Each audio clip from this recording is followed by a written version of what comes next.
فرمایا رحمت کائنات نے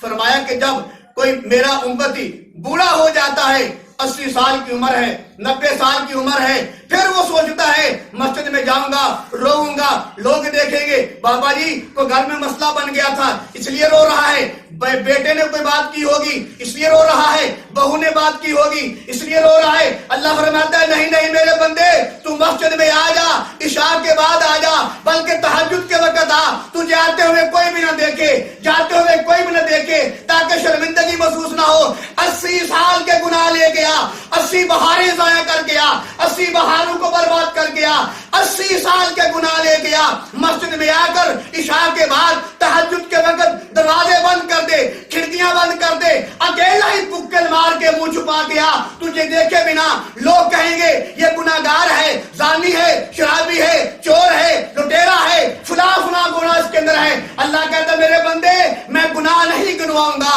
میں تیریاں برائیاں نہیں گنواؤں گا۔ فرمایا 80 سال کی بہاریں گنوا کر، 80 سال کو برباد کر کے میرے دروازے پہ آ جا، مسجد میں آ کر دروازہ کھول کے بند کر کے بیٹھ جا، بیٹھ کر رونا تیرا کام ہے، زندگی بھر کے گناہ معاف کرنا میں اللہ کا کام۔ آ تو صحیح، آ تو صحیح، مجھ سے بات کر تو صحیح، ملاقات کر کے دیکھ تو صحیح، میرے آمنے سامنے ہو کے دیکھ تو صحیح۔ آنسو بہانا تیرا کام ہے، زندگی بھر کے گناہ معاف کرنا میرا کام ہے۔